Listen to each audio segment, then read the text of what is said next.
Até onde você vai pelo seu time? As torcidas organizadas são responsáveis pela violência nos estádios? E o álcool deve ser permitido nos jogos da Copa? É disso que vamos falar no debate Campus Esporte de hoje.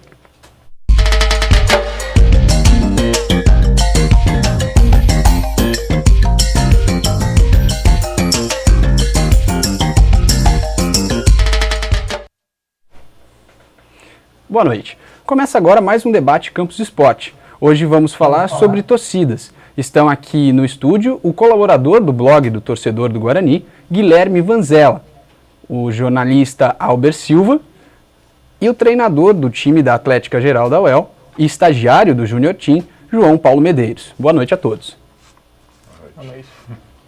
Então, mudam as cores, os jogadores, o estádio e as arquibancadas. Mas uma coisa não muda. É a paixão do torcedor pelo seu clube, seja ele o time com a maior torcida do país, seja ele o time pequeno do interior de São Paulo. Na matéria de Paulo Zambolin, vamos conhecer a história de dois torcedores que não medem esforços para acompanhar seus times, na alegria e na tristeza, na riqueza e na pobreza, na Champions League ou na Copa Paraná. A relação entre o torcedor e o clube de futebol do coração é cercada de amor e fidelidade. Eles sofrem juntos nas derrotas e compartilham os momentos de alegria. Mas qual será a diferença entre torcer para um time grande e um time pequeno? João Medeiros é torcedor do Clube de Regatas Flamengo, o time de maior torcida do país. A paixão pelo rubro-negro surgiu ao acompanhar o time da década de 50. Em casa, todos nós, toda a minha família, nós somos flamenguistas. E eu nasci em 41, então em 43, 44, 45 o Flamengo foi tricampeão. Então a partir desta época eu passei a torcer. Mas como eu fui me interessar realmente no tricampeonato seguinte, foi 53, 54, 55. Né? Seu Medeiros é proprietário de uma banca de jornal que leva no nome e estampa em sua fachada o carinho pelo clube carioca. O dono não tem medo de afastar clientes que torçam para outros times. Eu olhei os dois lados, o comercial e o esportivo, porque eu usando o nome Flamengo seria uma divulgação para o meu time pela minha paixão, né? Mas aí eu também olhei no lado comercial porque se o Flamengo joga e perde, no dia seguinte todas as torcidas estão lá para tentar me fazer gozações comigo, né? Então eu estou unindo o útil ao agradável, né? Devido à distância do Rio de Janeiro, Medeiros fundou uma embaixada para a torcida rubro-negra de Londrina acompanhar o time. Eu sempre tive uma ideia de congregar, porque aqui eram poucos os flamenguistas, especialmente quando eu cheguei aqui, eu só conheci um carioca que torcia para o Fluminense. Com o advento da televisão, isso foi divulgando mais o futebol carioca. Com isso, eu tinha a ideia de botar o Flamengo em evidência aqui e conseguimos agora, com esta atualidade na televisão, todos os jogos diretos, eu tinha a ideia de fazer a embaixada e conseguimos inaugurar agora em junho, vamos fazer um ano agora. Já o estudante Bruno Tondela é torcedor de um time com proporções menores, o Botafogo de Ribeirão Preto. Ele explica que criou uma forte identificação com o clube à medida que passou a frequentar os estádios. Desde pequeno, assim, eu lembro do meu pai me levar no estádio, só que eu comecei aí numa época que o Botafogo estava muito bem. Foi lá pro ano de 2000, 2001. Foi quando o Botafogo tinha um belo time, assim, revelou vários jogadores, você falou o Leandro, o Doni. Foi pra final do Paulistão em 2001, jogou o Campeonato Brasileiro Série A em 99. Então eu estava numa época boa. Um jogo bem inesquecível, acho que foi quando o Botafogo subiu para a primeira divisão do Paulista em 2008. O torcedor do Botafogo comenta que é mais difícil torcer para times menores. Hoje, ele estuda em Londrina e não tem condições de acompanhar todos os jogos em Ribeirão Preto. Para ele, a mídia dá pouco espaço aos times considerados menores. Em Londrina é muito complicado. Para acompanhar no Paulistão era só pela internet mesmo. Acompanhando pelo site, às vezes instantâneo o resultado, às vezes tentando pegar na internet algum site que mostra ao vivo, que é bem complicado. Então é meio sofrido, assim. Para começar o nosso debate, nós queremos saber para que time vocês torcem e quando começaram a torcer para esses times. A gente tem aqui um exemplo que já não precisa nem responder, só a imagem já responde por si, o Guilherme Vanzella, que é torcedor do Guarani. Como que surgiu o amor por um time que tem glórias de um passado um tanto quanto distante para uma pessoa tão jovem que nem você? Não tão distante, né? Que a gente foi vice-campeão paulista agora, recentemente este ano. Mas falar por que eu torço pro Guarani é uma coisa que todo mundo me pergunta e eu não sei como responder. Nunca fui para Campinas, nunca estive lá. Na minha cidade eu conheço 2 torcedores do Guarani. E eu comecei a acompanhar, comecei a gostar do time e comecei a virar paixão e o negócio foi pra frente. Do nada, simplesmente porque você Do algum nada, dia eu- viu e... Eu até fui corintiano já, quando eu era mais novo. Revelação. Revelação, né, agora aqui. Só que eu fui perdendo, não tinha aquele tesão pelo time, era uma coisa, não tinha aquela graça. Aí o Guarani foi indo e tal. Comecei a torcer mais por 2003, 2002 nessa época e virou paixão. Acompanhando. João Paulo Medeiros, que é da área, ele é um estudante do curso de esporte aqui da UEL, também trabalha como estagiário na Junior Team, mas antes de tudo, para quem vai trabalhar com futebol, na maioria das vezes é porque já é apaixonado antes. Para que time você torce? Por que você começou a torcer para esse time? Influência de pais, mídia, o que pesou para você? Bom, eu sou São Paulino, né?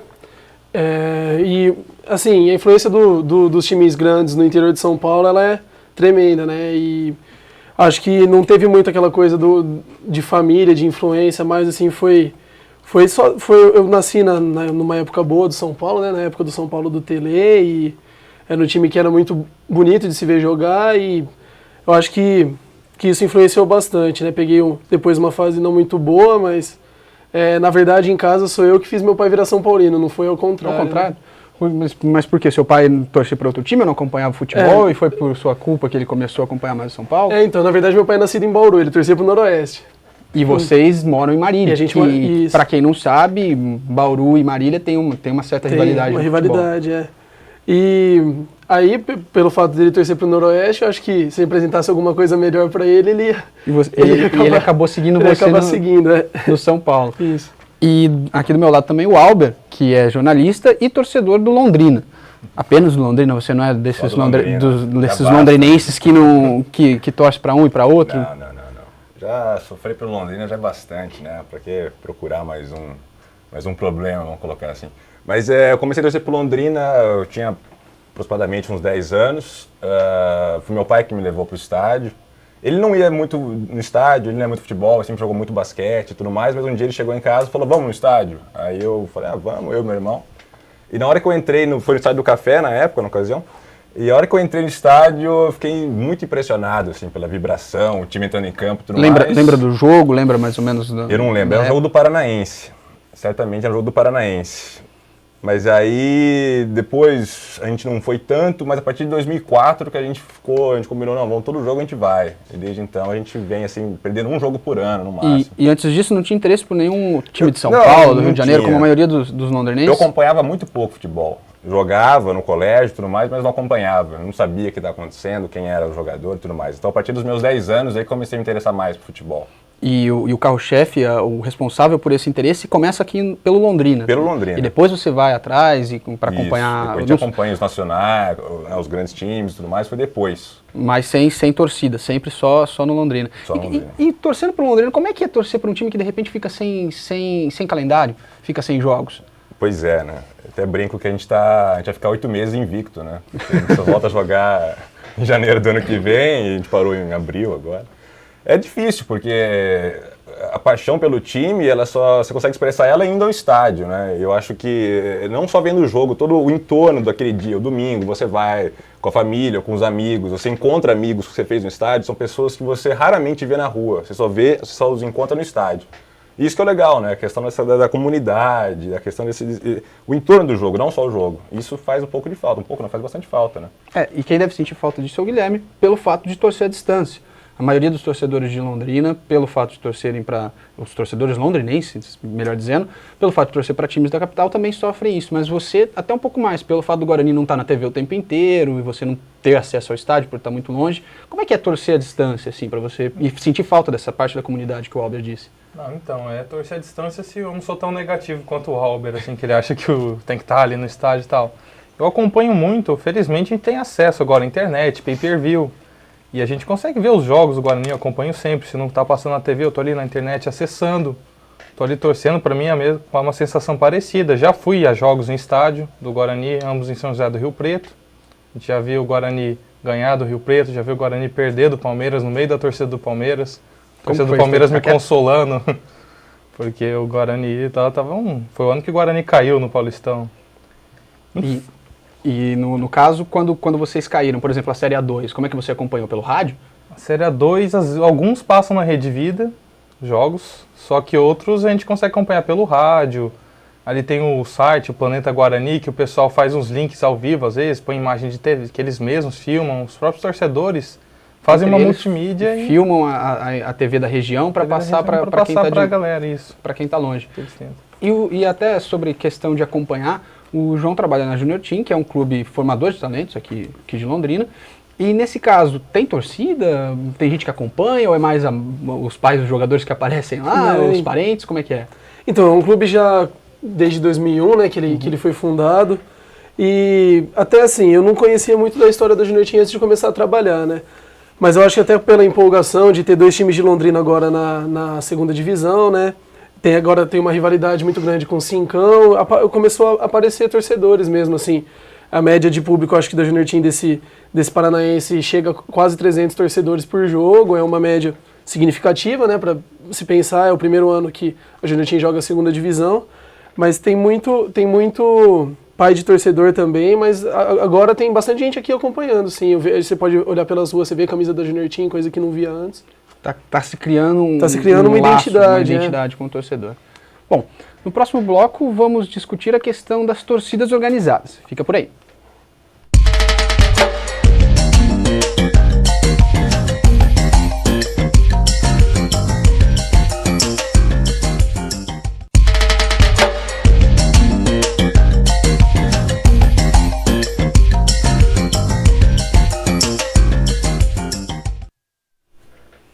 E agora vamos falar sobre torcida organizada. Vandalismo, pancadaria e destruição dentro dos estádios. Atos violentos que muitas vezes são atribuídos a essas torcidas. Mas será que é assim mesmo? Futebol é um esporte coletivo dentro e fora das 4 linhas. Enquanto os times procuram colocar seus 11 melhores jogadores, suas torcidas tentam aglomerar o maior número de apaixonados possível. E foi dessa necessidade de se torcer em conjunto que nasceram as torcidas organizadas. A fiel torcida de Londrina foi fundada em 2005 por torcedores do Corinthians que queriam organizar caravanas para ver os jogos finais do Campeonato Brasileiro. Hoje, a Fiel tem uma sede no bairro dos Bandeirantes para os quase 300 afiliados que pagam mensalidades e vendem bebidas em dia de jogos para manter a estrutura.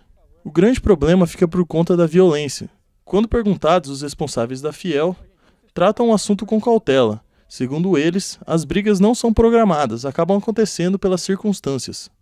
Dizer que a torcida organizada existe para poder brigar, para poder se reunir um grupo contra outro grupo, isso é uma grande lenda. É algo que realmente acontece, que realmente existe, né? Mas não é nada armado, não é nada predeterminado para ser feito isso. Existem ainda medidas disciplinares dentro da torcida.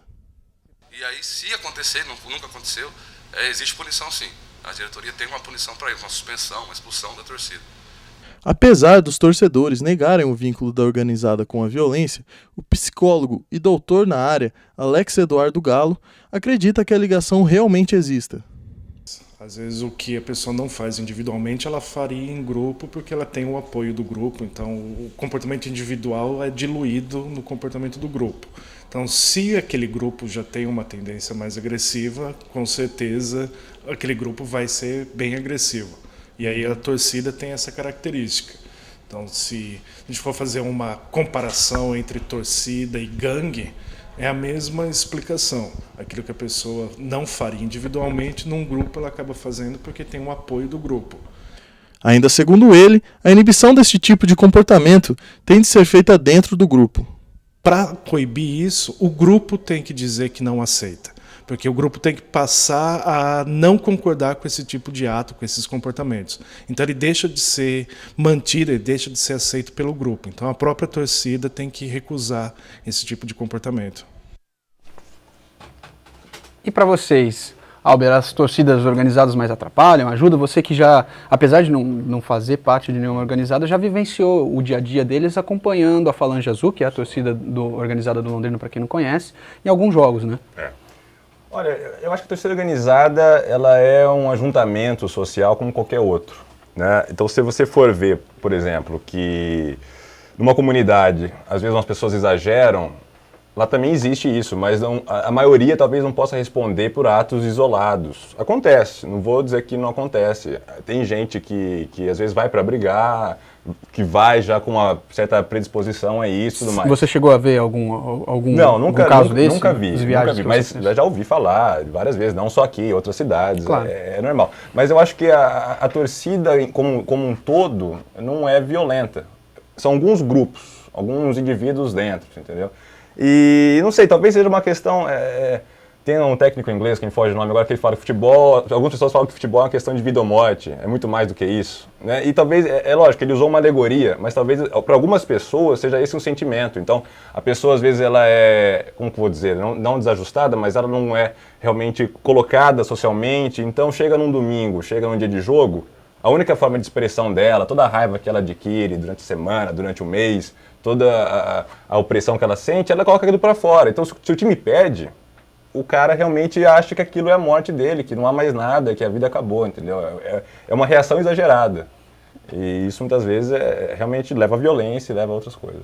Guilherme, você já, pelo fato de ter que acompanhar o Guarani no meio da torcida adversária, que nem você deu exemplo quando foi assistir o jogo contra o Palmeiras, já teve algum problema com isso ou vai pouco aos estádios?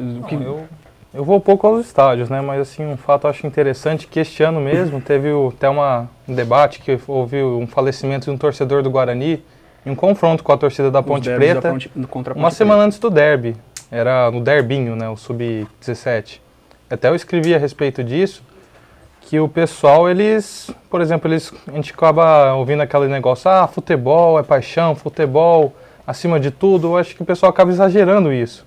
Que o futebol é sim uma paixão, é sim algo importante, mas é uma extensão nossa. Não é o foco nosso, não é o nosso principal. Nosso principal é a vida, nosso principal é o convívio entre as pessoas, né? Aí o pessoal acaba levando isso de um lado errado. Eu sou a favor de ter torcidas organizadas de qualquer organização. Falar em banimento de torcida organizada parece um retorno ao AI-5. Eu acho isso aí totalmente congruente. Mas o que é aquela velha coisa, né? Precisa ter algum tipo de punição, algum tipo de legislação para os torcedores de verdade não serem oprimidos nessa situação. Até aproveitando o gancho com a Ponte Preta que você deu, para quem não sabe, uma grande rivalidade de Campinas, Ponte e Guarani, e ultimamente nós acabamos tendo que observar alguns jogos com torcida única, ameaça de todos os clássicos a partir de agora com torcida única. O que você acha disso por causa da violência? Então, é uma pena isso, porque a rivalidade é o essencial do futebol. Só que o pessoal acaba confundindo rivalidade com intolerância. Aí eles acabam não aceitando o adversário, mas no dia a dia eu não consigo entender porque a pessoa convive. Ela vai no seu trabalho, não é todo mundo que vai torcer para o mesmo time. Tipo, o extermínio do rival levaria a algo, ia perder a essência do seu próprio time. Você não gostaria de torcer por uma vitória do Guarani no Brinco de Ouro sem a presença do torcedor da Ponte Preta? Não teria graça, mas infelizmente agora, assim, neste exato momento, tem essa medida, eu acho válida.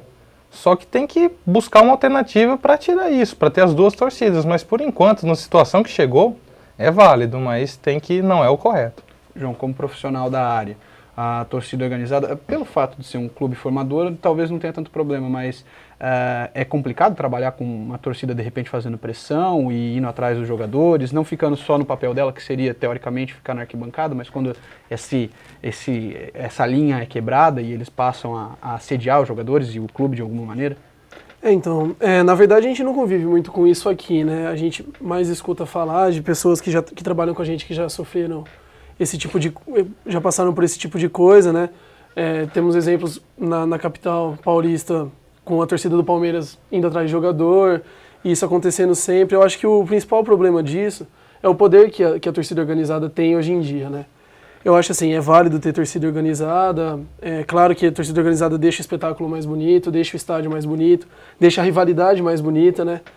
Mas o poder que as diretorias dos clubes, principalmente, dão para essas torcidas organizadas, eu acho que acaba fugindo um pouco do que é do que deveria ser, na verdade, né? Porque se essas torcidas elas têm acesso a ingressos, elas têm acesso a ônibus, a viagens de graça, que o torcedor comum não tem, e é o torcedor comum que faz o clube, não é a torcida organizada. Então eu acho assim que principalmente pelo poder que as diretorias hoje em dia dão para as torcidas organizadas, e elas não conseguem mais tirar esse poder. Tem um exemplo claro na Argentina hoje do Independiente, né? Onde o clube vira rival, vira refém, da própria torcida. E essa hierarquia que deveria ter do clube com a torcida acaba sendo invertida. E no caso, você que lida com os profissionais, com os jogadores, que são os que acabam sofrendo de uma maneira mais direta com isso, você acha que pode influir, de repente, o cara chega para treinar, tá numa fase ruim, a torcida tá pegando no pé, ele sente aquela lesãozinha, dá aquele migué, justamente porque, de repente, a torcida não tá deixando o cara em paz? Existe isso? Existe, com certeza. Eu acho que o ambiente de trabalho, a torcida nunca pode interferir no ambiente de trabalho. A torcida ela pode comprar um ingresso e ir para o estádio. E lá, se o jogador não estiver preparado para ouvir vai, ele não pode ser jogador de futebol. Mas no dia a dia do trabalho, aquela torcida que vai ao treino, isso com certeza atrapalha e eu acho errado. Que a torcida ela tem que comprar um ingresso e ir para o estádio. Jogador que dá migué porque a torcida está fazendo pressão, joga no seu time, Albert? Já jogaram, alguns, né? Mas de fato, eu concordo, porque o jogador está treinando, se preparando. Sob pressão, ninguém rende, né? Em qualquer profissão, se você for ver, se alguém ficar atrás te pressionando, você não vai conseguir trabalhar bem. E a torcida, realmente, o fato dela ir ao local de trabalho é uma ingerência no que está acontecendo ali. Então, a torcida tem que ficar limitada mesmo à arquibancada, torcer lá durante 90 minutos e tudo mais. E deixar, né? Tem que confiar nos jogadores e, bom, se o time não é bom, azar, né? Tem que... E o caso das proibições agora, a torcida tal está proibida de entrar nos estádios. Você acha que resolve alguma coisa? Porque, teoricamente, você não tem como controlar. Os caras podem entrar com ingresso de qualquer jeito e se juntar no mesmo canto como faziam. Eu acho que isso a gente assume, né? As autoridades que organizam os jogos, os campeonatos, assumem que não conseguem oferecer ao público um evento democrático, né? Então a gente não tem competência de controlar, as pessoas também não têm competência para saber que aquilo é um rival, mas é um amigo, um dia de trabalho, como o Guilherme falou e tudo mais. Então a gente tem que crescer como pessoa, talvez, né, em alguns momentos, porque a gente tem que ver que aquilo é um jogo, tem uma rivalidade, mas acaba ali, termina ali, e as autoridades têm que entender também que não adianta, porque você só aumenta a raiva separando, né? Se você tem aumenta a tensão. Aumenta a tensão, né? Então um jogo é só da torcida tal, aí a outra fica fora. Eles acabam se encontrando no entorno do estádio, acabam marcando briga em outros lugares, porque não resolve o problema, né? Sim. E no próximo bloco falaremos sobre a Lei Geral da Copa e o consumo de bebidas alcoólicas nos estádios.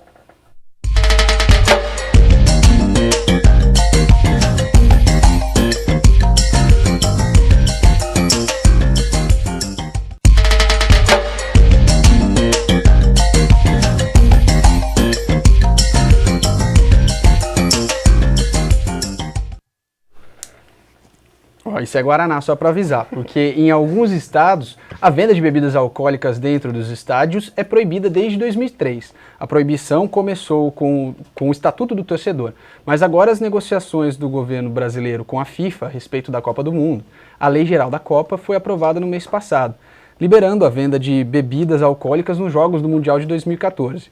A equipe do Debate Campus Esportes foi às ruas saber a opinião das pessoas sobre isso.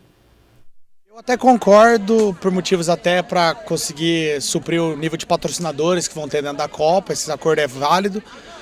E eu acho que não vai aumentar a violência pelo tipo de pessoa, a grande massa, as torcidas organizadas, que eu acho que proporciona grande violência dentro dos estádios, não vão ser o pessoal que vai frequentar os jogos da Copa. Eu acho que tem que vender bebida alcoólica nos estádios, sim. Eu acho que não vai ser a bebida alcoólica que vai fazer as pessoas brigarem ou não. Eu acho que quem quer brigar, briga sóbrio ou bêbado. Então acho que isso não influencia, não. Acho que tem que vender bebida alcoólica. Olha, eu discordo totalmente de liberar bebida alcoólica nos estádios durante o período da Copa. Na minha opinião, humilde opinião, eu penso que isso vai colaborar sim para que aumente a violência nos estádios, porque eu imagino que se já há confusão nos estádios brasileiros sem ser em períodos de Copa e com as pessoas sóbrias, defendendo de repente um ideal meio torto, né, dessa questão das torcidas organizadas, imagina então com bebida, vai virar, né, uma violência total. Acho que corre esse risco sim. E outra que eu penso que venda de bebida alcoólica nos estádios só vai favorecer as indústrias que produzem bebida no país. Eu concordo com a venda. Eu só acho que não pode ser, por exemplo, a venda ficar centralizada, né? Para uma pessoa só, para uma lanchonete, sei lá, para um bar só, né? Até porque daí eles sempre colocam um preço muito alto, o preço que eles querem, né? Quando isso fica monopolizado. Ambulantes seria um negócio interessante, acho que é bem possível de acontecer, mas seria interessante. E eu acho que tem que ser liberado, sim. Pelo menos uma cerveja, um negócio assim, né? Nossa equipe também ouviu um especialista em comportamento violento para saber se a preocupação das autoridades com a venda de bebidas alcoólicas nos estádios é realmente válida. O álcool ele não é a chave da agressividade. Se a gente tem, por exemplo, em violência doméstica, às vezes o marido fala, não, eu bati na minha esposa porque eu estava bêbado. E aí ele justifica a agressão pelo uso de álcool, então a bebida acaba sendo a causa da agressividade. Mas é a mesma relação, uma arma não mata a pessoa, quem mata a pessoa é quem puxou o gatilho daquela arma. E o álcool também ele não é o responsável pela agressão. O álcool ele é um desinibidor. Então se a pessoa está propensa a um ato mais agressivo, com o uso de álcool ela fica mais desinibida, ela perde o senso crítico e pode agir de forma agressiva. Então o álcool não é o culpado, ele é só um facilitador. E vocês acham que o álcool deve ser permitido nos estádios durante os Jogos da Copa? Guilherme, catuaba durante os Jogos da Copa, você estaria de ok com essa liberação? Não, na verdade eu acho que um negócio é um pouco mais complexo, né? Porque a pressão que está tendo para a liberação é mais por conta de patrocinador do que por conta da cultura, se ter violência ou não nos estádios, que a gente tem uma legislação que proíbe. Até porque é de praxe da FIFA, para quem não sabe, todos os eventos patrocinados, organizados pela FIFA, tem patrocinadores que são marcas de bebidas alcoólicas, grandes empresas que têm interesse direto na venda dentro dos estádios, até para mostrar o patrocínio na mão do consumidor. Não é pelo que eles vão ganhar ali vendendo, que é irrisório isso, é mais para mostrar, né, a imagem deles ali, para as câmeras, vendendo e tudo mais. Só que o que eu acho é que, por exemplo, a gente já tem o Estatuto Nosso Torcedor. A Lei Geral da Copa passa por cima disso, que foi algo que foi debatido, foi discutido lá na Câmara. Eu, particularmente, eu sou a favor da venda de bebidas. Mas já houve um debate, já tem uma legislação própria em nosso país, a gente está passando por cima disso. Esse é um ponto que o pessoal precisa abordar um pouco mais. João, no caso, olhando pelo lado do profissional do esporte de novo, é mais complicado trabalhar com um torcedor bêbado ali na grade, enchendo o saco, atrás do ouvido, gritando com aquele bafo de cachaça que a gente sabe que acontece nos estádios menores do interior? Na verdade, assim, no interior também é proibida a venda, né? A única experiência que eu tive com isso aqui foi com alguns cursos que eu apitei jogos aqui, que tinham os torcedores um pouco alterados, assim, realmente é mais difícil. Só que a questão que o Guilherme falou, eu acho que é fundamental, assim, né? É a questão da FIFA passar por cima da Constituição brasileira, né? Eu acho assim, que o fato de vender ou não bebida alcoólica no estádio, ela não vai ser significante para o aumento da violência dentro dos estádios. Mesmo porque, como a gente falou anteriormente, quase não tem briga dentro de estádio. Quase nada de briga dentro de estádio. É mais briga de gangues que se organizam e vão brigar nos entornos do estádio, na estação de metrô. E dentro do estádio mesmo, assim, não tem briga de torcida. Então, eu acho que é bom, é válido pelo patrocinador, né? Se o patrocinador está pagando por aquele evento. É claro que ele quer ter a marca dele dentro do evento, mas eu acho que a questão mais complicada mesmo é o fato de ter que mudar uma Constituição que já está aprovada há quase 10 anos para poder aprovar isso, né? Uhum. Albert, você, como um grande admirador de tubaína, a partir de agora, se você for assistir um jogo na Copa do Mundo de 2014, vai tomar uma cervejinha dentro do estádio, você ia gostar disso daí? Então, Henrique, eu acho que essa questão da cerveja, não só na Copa, mas em todos os estados e sempre, durante os campeonatos regionais e nacionais, é uma questão de liberdade individual, né, que fica complicado, porque você proíbe uma coisa por algumas situações que, como o João falou, é muito raro existir confronto dentro de estádio, né? Existem sempre bares nas cercanias dos estádios, as pessoas bebem lá, as pessoas vão, se o cara quer entrar alcoolizado no estádio, ele entra, porque ele bebe até não aguentar mais lá fora, é até pior, que ele chega no estado até pior dentro do estádio. Você entendeu? Porque o preço dentro do estádio sempre foi muito caro. Então a pessoa realmente não conseguia beber muito lá dentro, né? A pessoa não tem tanto dinheiro para gastar com cerveja lá dentro. Ela bebe fora, né? Um bom ponto. Ela bebe fora, ela chega já pior, né? Se for ver. Então, e dentro, né, não há brigas lá, muito raramente. Então, eu não sei até que ponto tirar essa liberdade individual, por exemplo, o álcool é legal no Brasil, não é? Porque dentro dos estádios existe esse regime de exceção, né, essa coisa de que, não, lá é proibido. É estranho, né? Porque se tira uma liberdade individual, qual é a contrapartida disso? Por quê? Então, é estranho. E até pelo fato da questão da Copa do Mundo, aproveitando o fato da Lei Geral da Copa dizer respeito somente ao período da Copa do Mundo de 2014, são torcedores, digamos assim, diferentes. Sim. Tem essa diferença de perfil de torcedor. Então você acredita que talvez liberar o álcool para um torcedor da seleção brasileira, que é aquele torcedor que de repente talvez nem acompanhe de tão perto, queira ver mais o espetáculo, é diferente de liberar para um torcedor fanático que está ali tenso por causa da possibilidade de um rebaixamento iminente ou de um título que pode ser perdido? Tem essa diferença no perfil do torcedor? Né? Mas talvez pela tensão, realmente você falou do jogo pelo rebaixamento, mesmo sem álcool, existem reações já que são muito fortes, muito violentas, né? Então é questão de tensão, é diferente, né? A Copa do Mundo é mais até chegar às cabeças, e mesmo quando chegar, o estádio é repleto de turistas, é outro clima, né? Mais festa, um clima mais festivo. Enquanto os campeonatos regionais, nacionais, tudo mais, a questão é mais aquela que a gente estava comentando, de vida ou morte, o cara fica realmente desesperado, né? É aquela questão do torcedor que grita, eu sou brasileiro com muito orgulho, com muito amor, e é aquele outro que chora e acaba a vida dele quando o time dele não ganha. E acho que hoje a seleção brasileira não tem aquele apelo, né? Nossa, se a seleção perder, a vida acaba, né? Com o clube, com o time do coração, é muito mais forte isso, né? Guilherme, você preferia tomar uma cerveja assistindo um jogo do Guarani ou um jogo da seleção brasileira? Preferia assistir um jogo do Guarani. Eu também concordo com o Albert, que o apelo pelo time está muito mais do que na seleção, né? A gente perdeu aquele patriotismo que a gente tinha até, sei lá, a década de 70, que era ame ou deixo, né? Aquela impregnava uma ideologia pra gente, né? Agora a gente não tem mais tanto isso. Mas tomar uma cervejinha eu acho válido num jogo assim, do Guarani. Não teria problema se fosse num derby, com um clima tenso, o pessoal... Eu não acho que vai ser a cerveja, como ele falou, né? A cerveja no estádio é cara. O poder aquisitivo do torcedor aqui no Brasil é baixíssimo. Então não é isso que vai fazer a gente brigar ou não. Eu acho que tem muita coisa por trás disso e eles tentam remediar de um modo... mais fácil, né? Algo mais fácil.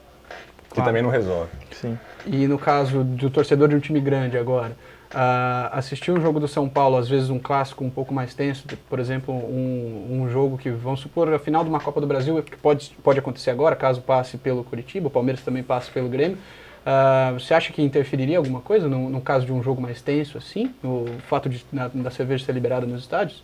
Olha, no meu caso não, acho que no caso de um coletivo assim, poderia interferir pelo fato do jogo ser tenso, assim, mas eu acho que a cerveja, na verdade, ela faz parte da cultura do brasileiro, né? É uma coisa realmente complicada de medir, assim, o quanto que faria mal, o quanto que faria bem pro espetáculo. Eu sei que, assim, a cerveja, ela faz parte da cultura brasileira. Se ela é permitida em outros lugares, por que não dentro dos estádios, né? João, desculpa, mas é só questão de comparar. Na Inglaterra, na Alemanha, vende cerveja, não tem alambrado no estádio e ninguém invade. Então, Exatamente. Por que será que, né? É uma questão realmente cultural. Então a gente não pode proibir uma coisa só porque ela pode. Vale lembrar que em 2008, 2009, Curitiba caiu, já não tinha cerveja no estádio e viu o que aconteceu. E o pau fechou de qualquer jeito. Confronto com a polícia. Exato. E assim a gente termina mais um Debate Campus Esporte. Agradecemos a presença dos nossos convidados e até a próxima semana.